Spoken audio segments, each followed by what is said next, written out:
পুরান ঢাকায় আসলে আমি অবশ্যই চেষ্টা করি এই লালবাগ কেল্লাতে আসার জন্য, কারণ লালবাগ কেল্লা আসলে অনেকটাই হচ্ছে আপনার মুঘল আমলের একটা ভাইব পাওয়া যায়। যদিও এই কেল্লাটা হচ্ছে আপনার এখনও কমপ্লিট হয়নি বা তখনও কমপ্লিট ছিল না।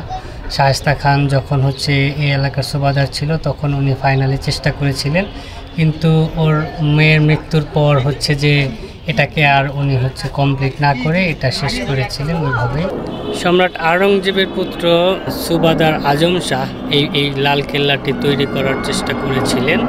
যদিও ঢাকার কার্যক্রমের থেকে তাকে দিল্লিতে ডেকে নেওয়া হয়, তারপরে সুবাদার শায়েস্তা খান এটা আবার কাজটা শুরু করেছিল। কিন্তু শায়েস্তা খানের মেয়ে পরিবিবির মৃত্যুর পর এই কেল্লাটা তিনি আর সমাপ্ত করেননি, যার জন্য এখন পর্যন্ত এই অসমাপ্ত কেল্লাটি রয়ে গেছে। বিশেষ করে ঢাকাকে যখন এই বাংলার কেন্দ্র হিসেবে পরিবর্তন করা হলো তখন থেকেই মূলত এই দুর্গের পতনটাই